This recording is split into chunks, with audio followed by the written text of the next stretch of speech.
Hey, good morning, everybody. It is Mike, and this is Saturday morning Multifamily Unplugged. I'm glad you're here. And you know what? If you're back for a second or a third time, thanks for finding your way back. I always say that if you come back multiple times, we must be doing a good job. If you're here for the first time, super glad you're here. If somebody told you about this show, super glad they did. Thank them for it. But buckle up this morning. I think we're in for a pretty good ride. I have to tell you that this morning we were talking before the show. I was talking before the show with my guest, and he was saying some things, and I was like, man, we're going to have a lot to talk about. So real good connection here this morning. I could feel the energy, as I'm sure you'll be able to feel the energy as well. So hope you've got your coffee. If you're driving, you might want to pull over, take some notes on this morning. And for those of you who still need to follow us on social media, please do so. Subscribe to our YouTube, follow us on Instagram, subscribe to us on LinkedIn and Facebook. We're always bringing you some great content. What's cool is today we're going to talk about real estate. I'm not talking about one specific kind of real estate, but I think we're going to jump around a little bit based on my guest. I'm going to be joined this morning by Nick Gonzalez. Nick is from Winston-Salem, North Carolina, and I got a funny story about that when we get into this. Owns a brokerage, manages a fund, all around real estate professional, and let's get into it this morning. Nick, welcome. Hey, Mike. Thanks for having me. Oh, glad you're here, man. I love doing these. And, I mentioned a minute ago that, my first couple hundred, I pre-planned them, I scripted them. And I just found that just didn't really go far, and now these are so much funner off the cuff, and after, I think we're into 5 years of podcasts, publishing a minimum of once a week. And it's fun. It's fun to share information. It's fun to meet people, build relationships, connect with people. Some of the greatest people in my life today are people that we've connected together on a podcast. Either I've been on their show or they've been on mine, or we've swapped. So glad that you're here this morning. Great to meet you. Yeah, likewise. Yeah. So, Nick, I always kick this show off with one question. And, the reason is I'm going to write a book one of these days. So maybe you'll come up with an answer that will make the front page of the book. But in one word, what best describes you personally and professionally? One word I would say would be collaborative. 2 words would maybe be, or I guess if one was personal, one was professional, would just be I'm a giver. Givers, matchers, takers. I very much fall in the giver category and collaborative category, which I think is one of the things that have helped me be successful. So that's the 2 words. Yeah. Awesome. I always find people like to push the envelope a little bit, 2 words, compound words, so, but tell me why, tell me about the giver piece. What is that in your life that you are obviously giving back or doing something? Yeah, your greatest strengths are a lot of times also your greatest weaknesses. I've come to learn that over the years, and I think most people, if they're lucky enough, they learn it at some point in their lives. So, there's a great book by Adam Grant called Give and Take.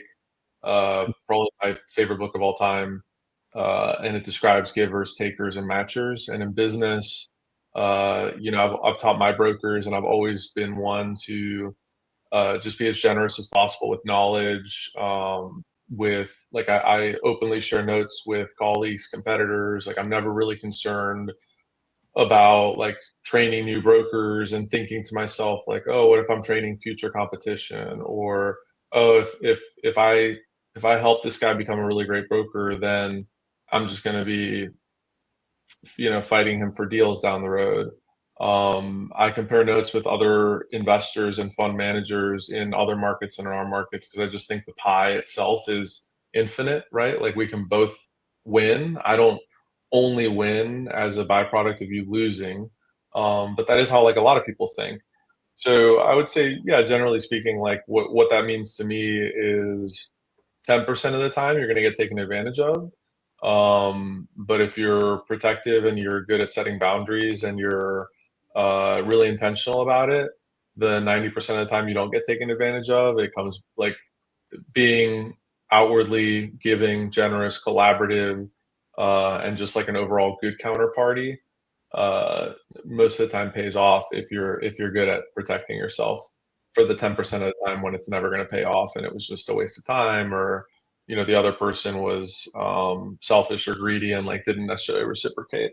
That book, sorry, not to go off on a super side tangent, but basically like the 20% of the most successful people in business and the 20% of the least successful people in business have a giver profile, and the 20% that fail are the people who get steamrolled, who are get taken advantage of, who are not assertive enough, who are not confident enough. And then the 20% of people that do succeed that match that profile are the ones who are generous with their time and resources and energy and always learning and all this other great stuff. But they insulate and protect themselves a little bit too. Yeah.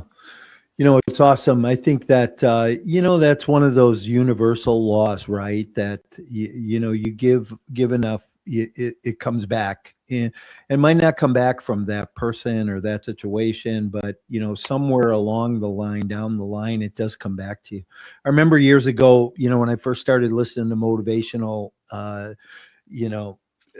speakers and tapes kind of dates myself, but, that Zig Ziglar said, if you help enough other people get what they want, you'll ultimately get what you want, and I think it's so true. So, we're actually getting ready to go on a mission trip, this month. So, that's a great way, I think, too, to be given back to some less deserving people that, definitely need it, So, That's hey, awesome. listen, why don't we jump in here real quick? Why don't you give a couple minutes of who you are, what you do, what you're working on? Yeah. So I own a brokerage here in Winston-Salem with my business partner, Aubrey Linville. We've got 38 folks here. We do traditional general brokerage. We do M&A work for automotive and early learning companies. And we do brokerage primarily for investors. We also have a fund under our investment services piece of our company where we last year we acquired $60 million worth of income producing real estate, mostly retail and industrial. I think we're up to like 88 folks in our fund that have invested alongside us. So yeah, primarily I am a brokerage owner, and fund manager, and all three of those have really great complementary like overlapping skill sets, and all three of those like also couldn't be more different given the day, the week, the month, and what you have going on. Yeah. But yeah, that's what I have going on. I've been in this business for 16 years. I have reinvested every single commission check I've ever made into single family, multifamily, and commercial real estate, which has been incredibly rewarding. And you never stop learning. But yeah, I invest a lot as well in all kinds of different asset classes.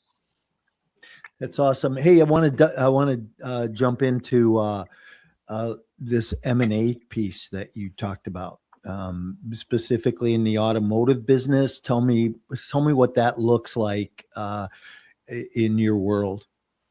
Yeah, so there's a division of our company that's called Expand, and we really found a void in brokerage between what a lot of shops do, which is site selection work and like helping pair developers with end users, right? So like under the traditional brokerage model, there's so many national brokerages and boutique shops that if you're helping a quick loop concept really like the extent to which you're helping them is in helping them find good sites and markets that they're expanding to.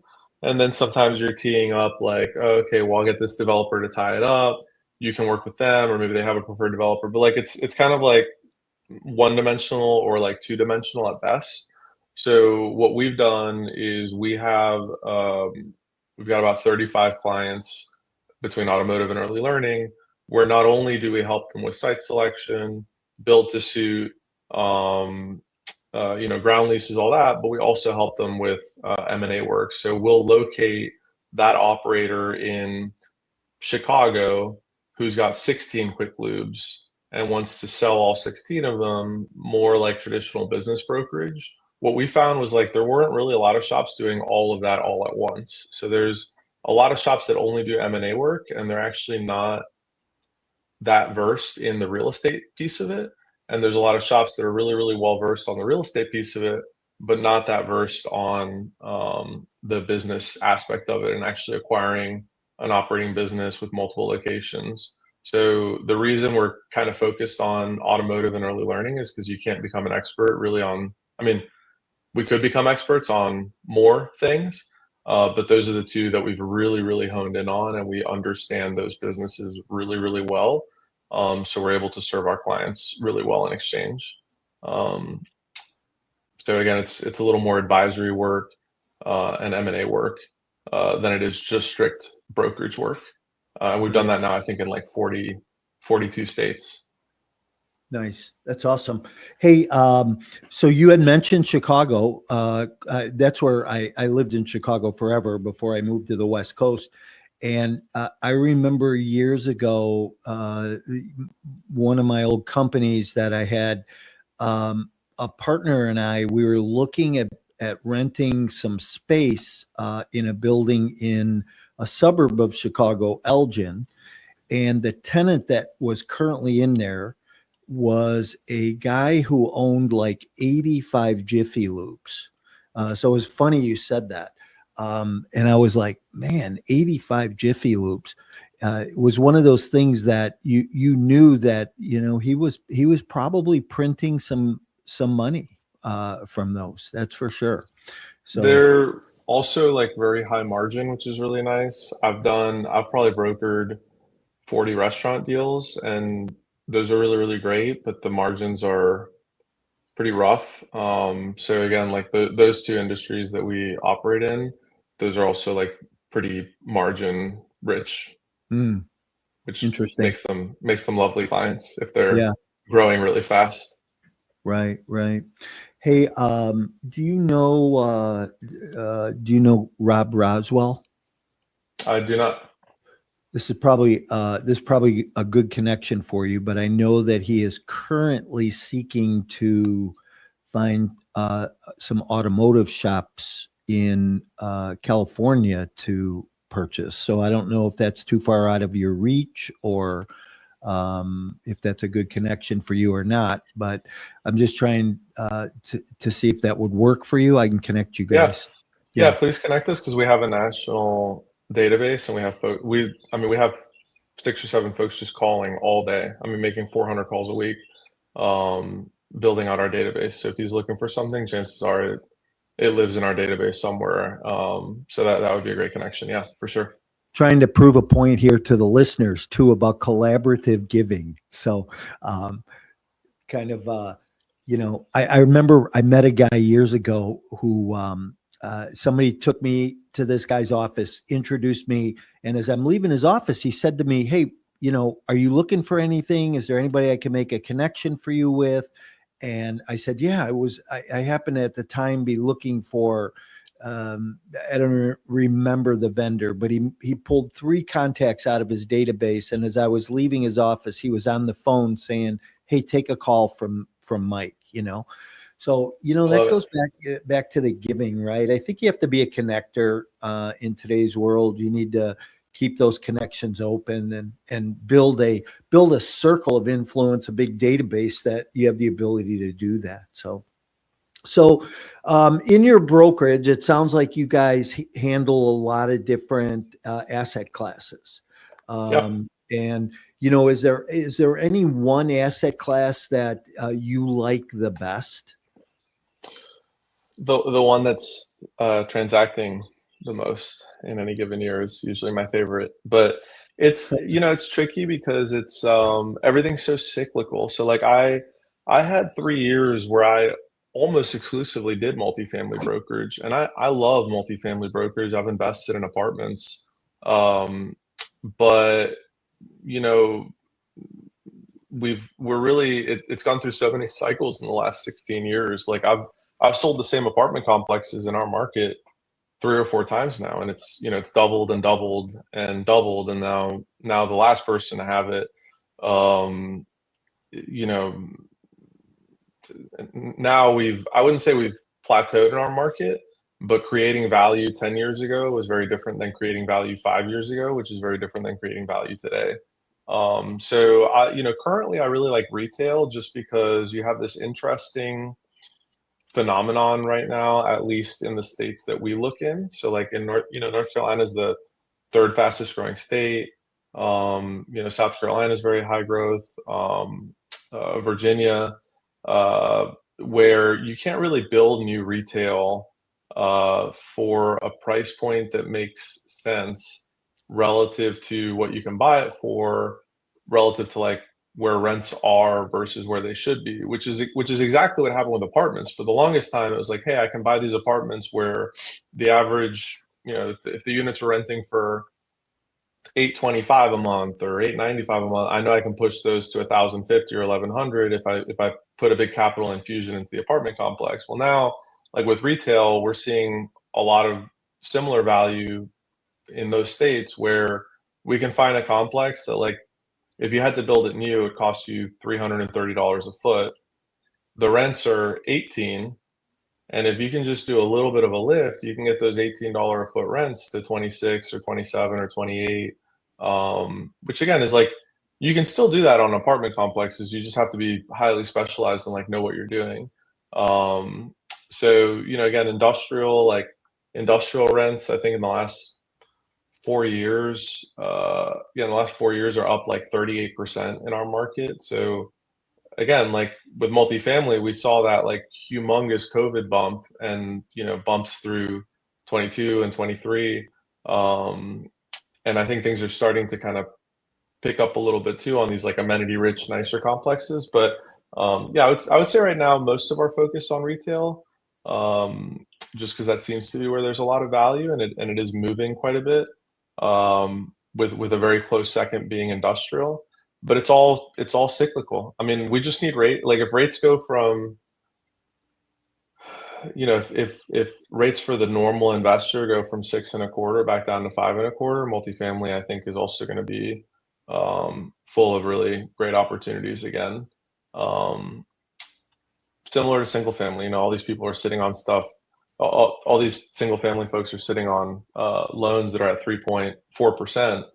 So it's trickier for that product to move through the pipeline right now until we see rates adjust a little bit. So I gave you a very long-winded answer. I love retail, I love industrial, and I have a big spot in my heart for multifamily, but that's been trickier to broker over the last year and a half than it has in the past. Well, I'll tell you what, I love multifamily, and the market you're in, that Triad area is really a market I like. So make sure that I'm on your buyers list, please. Cool. Yeah. For any multifamily deals that come up. I said I had a funny story about Winston-Salem. Years ago, I owned, a dozen townhouses in a redevelopment project out there that was going on, that we bought just before the 2008 downturn. And we owned these townhouses, and 2008 came around and we just got crushed in them. But similar to what there's a good chance maybe I've sold them, because maybe 2010, 2011, 2012, most of what I was focused on was bulk single family sales. So we were selling 30 houses as a portfolio, 20 houses, 20 townhouses. So we got to work on a lot of that at that time. Yeah. Interesting. Yeah. But I love multifamily. Now, I guess you have a fund that you've raised some money in. Let's talk about your fund a little bit and what you do with that. Yeah, my business partner and I, we've been investing together for probably 10 years. We kind of without realizing it, we're doing it. Um, it we would find great opportunities that the two of us couldn't take down only ourselves. And so we would informally really pass the hat around to friends, family, and investors in our network. After 10 years of doing that and growing a nice portfolio, about a year and a half ago, we realized there was probably a way to do it with systems and processes in place that was maybe a little more programmatic. We're a little bit different than your typical, fund manager, syndicator. We we invest in every single deal we do, and usually it's more than just like your token amount that like a sponsor or GP might put in.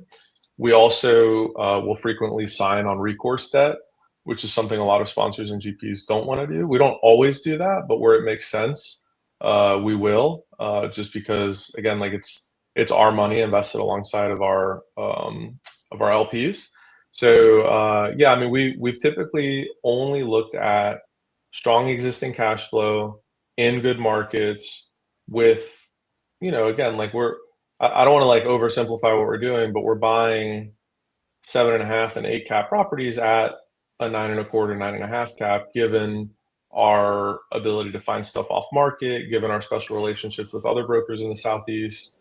So we're really focused and heavy on existing cash flow, no crazy assumptions for some exit that may or may not happen if these 6 things happen all at the same time and all correctly. Yeah, and it's a customizable fund model. So the folks in our fund can opt in or opt out of opportunities as they arise. So it's not just like a nebulous like, oh, we're going to buy this in the Southeast, which is fine. Like there's nothing wrong with that. It's more so like, hey, come live in our ecosystem. You're going to get to see every deal we do, and the ones you want to participate in, you can either opt in or opt out and put your money to work on those. Because there's a chance you might not like deal A, B, or C, but deal D is gonna really connects with you for some reason.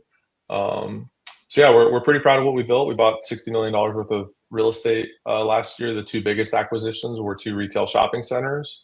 One was earlier last year, anchored by Planet Fitness here in Clemens, North Carolina, and then another one was a B plus retail shopping center in Hampton, Virginia, with Buffalo Wild Wings, Five Guys, H&M, just a roster of really good tenants there, and just immediate cash flow. So that does take up a good chunk of time. I love working on that. Like it gives me immense satisfaction making other people money, let alone making like myself some money in the process too. But that's been incredibly rewarding, and just a lot of fun to work on. Yeah, nice. Boy, what a great focus to have that you're working on. So, and that's primarily, so in that fund, you primarily are investing in some type of commercial asset, whether it be retail or industrial or multifamily. You're not doing any single family investing in that at all. No, single family and multifamily, again, like I broker quite a bit of multifamily.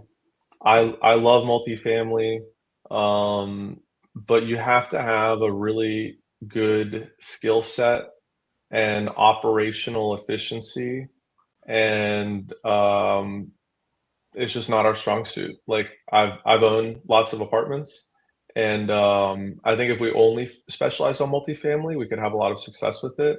But you have to be really, you have to know what you're doing.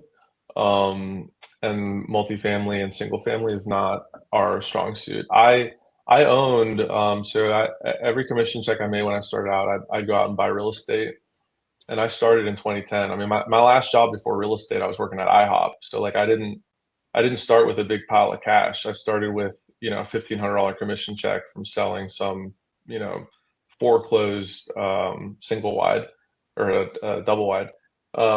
So I got up to 30 rent houses by 2012, and I was flipping single family houses as well at that time. I think I flipped between 35 and 40 single family houses. And I mean, I loved it when I was in it, but it's got to be your focus. Like you Right. can't, nobody can do everything. So like that was great. And I leapfrogged from single family into multifamily.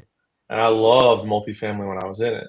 But it's got to be, you got to have a really good deep focus, because multifamily can be operations heavy, and some like you have to keep your eye on it. Like Yeah. you could have the best manager in the world, but you're still micromanaging the manager to some extent. Like you have to be involved if you want to make sure everything goes the way it should. Yeah, Um, I'm 100% in agreement on that. I say that, these deals are made and broken today at the asset management level. Because if you can't manage your manager, you're going to struggle. And we've got a couple of assets that have been challenging over the last couple of years. A couple assets that were challenging that we're turning the corner on. And listen, we have interest rates on some of those deals under 4%, and they've been tough. I can't imagine if we were in a negative yield position with a higher interest rate where we would be. But I think that let's talk about market cycle, right? I think we're coming out of this downside of this cycle. My opinion is the next few years we're going to have the wind at our back. And that this is the time to get into real estate, to get into investing, whether it's retail or multifamily or single family. What's your opinion on that? yeah, I think the worst. So I think you should always be prudent and diversified. But the biggest mistake I see investors make is just sitting on the sidelines forever. And so, you have to have money and you have to be a participant in the game if you want to hope to like achieve anything, right? So, that paralysis of overanalysis, that like pause, that like, mm, again, don't just jump in head first, but you have to get in the market no matter where we are in the cycle. Because in real estate, if you're reasonable in your assumptions, like you look at these deals where it's people project 15% IRR, 20% IRR, whatever. I mean, like whatever the projection is, if you're in a deal responsibly with a good operator, whether you're the investor, or you're investing in someone else's deal, like there's so many ways to set it up where worst case scenario, you just made an okay or a good return. Like there's catastrophe, there's disasters. Maybe you lose, I mean, very rarely do you lose 100% of your investment in real estate, period, end of story. So like your downside oftentimes is partial loss of investment. And again, that's also depending on how you set a deal up, not a super common scenario. A really common scenario is, hey, if the deal doesn't go the way we think it went, you still made an okay return. You still made 7, 8, 9, 10%. So Right. like I see a lot of these syndicated deals where it's like people will project these 25% IRRs, and I don't know, like I don't always buy that. Like I don't always buy what's being presented, but we have so many deals where I'm like, man, like even if everything went terrible, nobody's going to come crying to me if they made 10% a year for 4 years and then got their investment. Like that's still great by most standards. So I think the cardinal sin really is just sitting on your hands and not doing anything. And it drives me crazy when I see folks who have done that for 3, 4, 5 years in a row, because I keep hearing this narrative, especially on multifamily. I keep hearing this narrative of like, oh, there's gonna be so many opportunities coming online. Oh, like there's gonna be a wave of loans that are coming due, and that's gonna create these unbelievable, amazing, crazy opportunities that like, okay, well, but you just lost 5 years on a thesis that like may or may not come through of money that could have been doing something for you in the meantime. So yeah, like not be conservative, but like put some money to work now, put it to work a year ago, put it to work a year from now. Right. Because dead money is dead money. And you're never going to time things perfectly. Yeah, for sure. As we start to land this plane here this morning, Tell me what your opinion is on creative financing and how, little or no money down strategies will work into or do work into any type of real estate acquisitions or your M&A business for that matter. Yeah, that's an interesting question. So I go to these investor conferences once every 2 months, where eh, a lot of the underlying theme is creatively structuring deals, whether it's little or no money down, or are you is it more of like an equity exchange versus a traditional outright purchase? So my opinion is going to change as an investor, a broker, and all this. So I'm going to give you a couple of just like high level thoughts that may be helpful for you. So when I got started out, I did several deals using subject to. I did several, so purchasing a property subject to someone's existing financing in place, which was easier to do in 2010, 2012, 2013, all that at that time, but can still be done. I did a lot of deals utilizing hard money and bridge financing.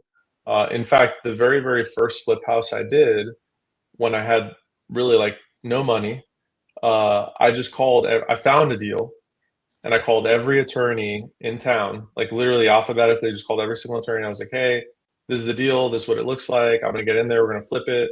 Here's how much money I need. Will you give it to me? And just tell me, like, at what terms will you give it to me? And every single attorney said no.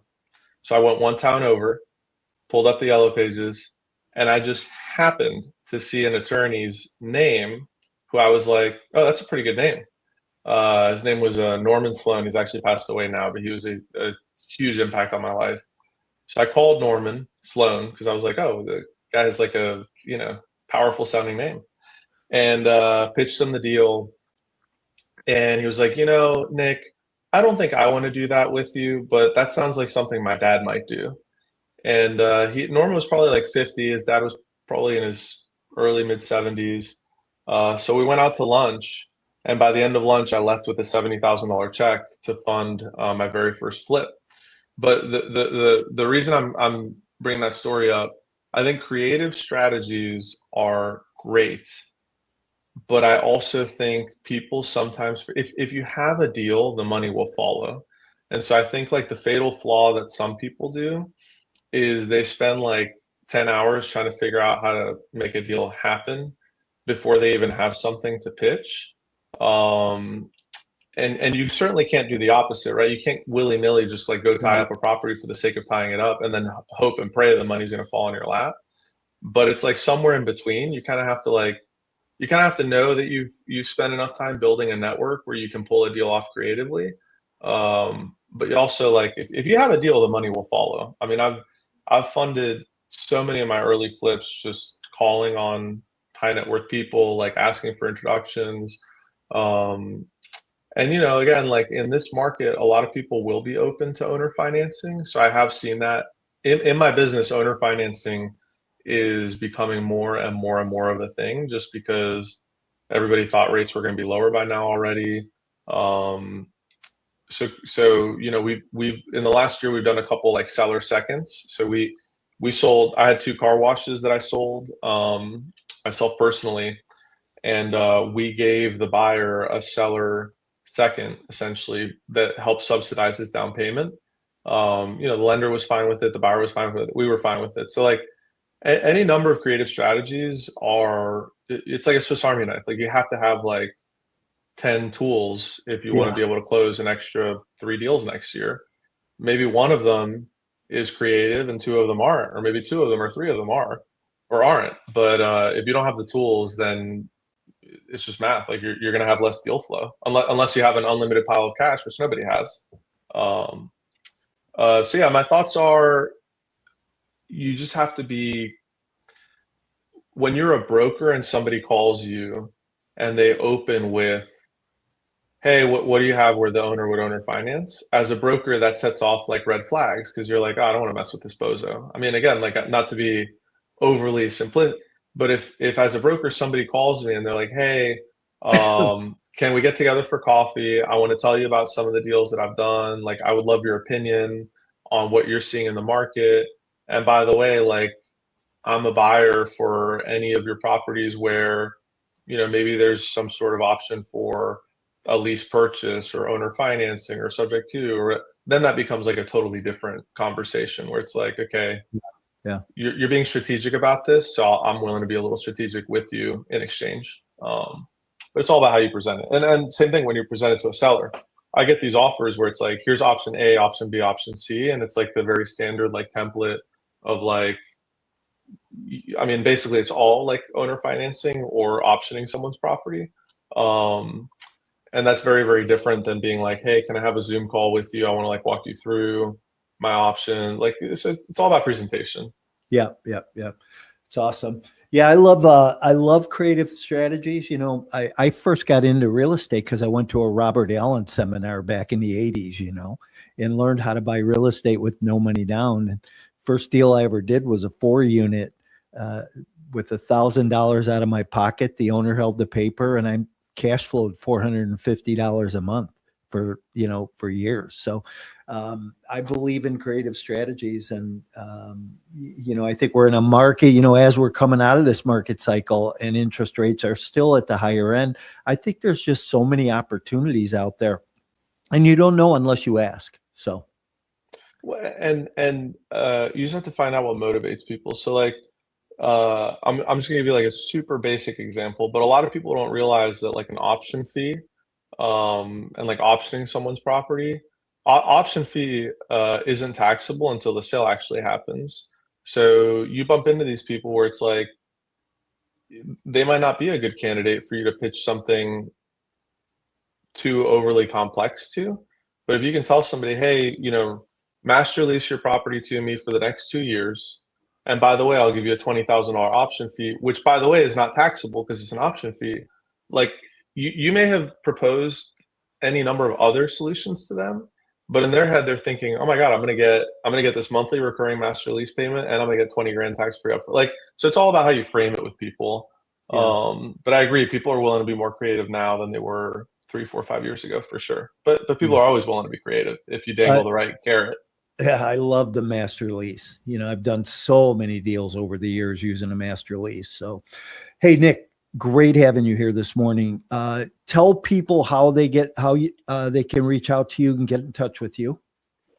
Yeah, so the name of our company is Linville Team Partners.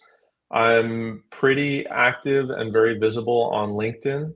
So you can find me on LinkedIn, Nick Gonzalez. You can find our website, Linville Team Partners. All the information are on investment services is listed on our website. So yeah, I mean, I'm not terribly hard to find. I have a somewhat common name, but I'm pretty out there and visible. So yeah, I really appreciate you having me. If you have time for one more quick story, I'll tell you Yeah, one that was on my mind. love to. It's a story of how my dad got his start in real estate, and so my dad's Venezuelan, and he went to Miami in the late 60s, maybe early 70s. My memory's not that great, but he went to Miami and had a background in construction as a Venezuelan, kind of coming to the U.S. to find his his American dream. And he had originally started trying to find more traditional jobs that he could work, but in getting to know Miami, he found this office building that was essentially in foreclosure at the time, needed to be renovated, and he thought it was a really great opportunity. So he put together a little pitch deck and he started shopping this deal to different banks in the area. And everyone said no. They were like, man, you're crazy. It was a substantial loan at that time for someone who like really had no assets, no income, and no track record. Well, my dad went into this bank and he talked to the loan officer, and English is a second language. He can tell this other guy English is his second language. And he goes, hey man, he goes, where are you from? He goes, oh, I'm from Caracas. He goes, oh, dude, like they start talking in Spanish. He goes, I'm from Caracas too. Like, where did you go to school? Oh, I know Manolito. Oh my God, yeah, he's my neighbor. Oh wow. So they really hit it off, and this poor banker took pity on him, really, and said, hey, listen, I don't think we're going to give you this loan, but let me just give you like a soft quote term sheet for you. And I want you to take this term sheet and show it to every other bank that's turned you down and tell them that you'll consider doing the loan with them instead if they give you a better rate. And I was like, man, I don't think that's going to work. And the guy goes, it might not, but it doesn't. Like, if you walk in there with confidence and don't ask them for a loan, tell them you'll be willing to take their loan if they give you a better rate. And I was like, okay, I'm willing to try. So the guy gave him a totally non-committal, like, these are terms we might consider giving you, like, it's, but this isn't an obligation, whatever. And so he went back to all these banks and walked in with confidence. It was like, hey, if you beat them by 25 basis points on the rate, I'll give you the loan instead. And literally the bank next door funded him, and that's how he got his start, purchasing a commercial office building and renovating it. And again, like, the moral to that story, again, is kind of back to what we were saying earlier. It's all about how you frame the question. Like, when I was calling people for my first loan, maybe one of my faults was like, hey, here's what I have.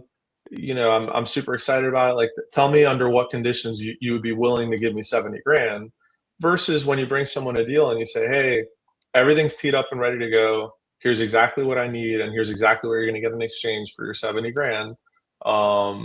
Again, it's two very different value propositions. But yeah, anyway, that was the story I wanted to share with you. It's a fun one. Yeah, that's awesome. Yeah, it's again, creative, right? So somebody else helped your dad be a little bit creative. So good for him. Hey, I appreciate you. Thanks for being here. I am going to move you to the back room. If you hang out with me for a minute, let me say goodbye, and we'll catch up afterwards. Sounds great. Thanks, Nick. Thank you. Hey, everybody. Great episode this morning, right? Great show. I'm so glad that you were here. We covered a lot, and Nick is definitely somebody that's got a lot of experience, a lot of knowledge. So if something fell in your niche and you like that Carolinas market, Nick is definitely somebody to reach out to and pick his brain, see if he can help you. And if you have some collaboration with him there, because he likes to give back. So appreciate you being here this morning. We're here every Saturday morning, bringing a new guest and delivering some content that's going to help you on your real estate journey. We're in this market cycle right now where we're starting to cycle out. And I couldn't encourage you enough that if you've been sitting on the sidelines waiting to get into real estate, either as an active or a passive investor, that timing is everything. I've waited decades to find the time that the market was changing and I could get in before that market changed. Because if we wait until the news media says, hey, the market has changed, you've already missed 2 years of that change. Get it from the beginning, have the wind at your back, and grow with the flow. And if there's anything that I can do for you, don't hesitate to reach out. Have a great week, everyone, and we will catch you next week.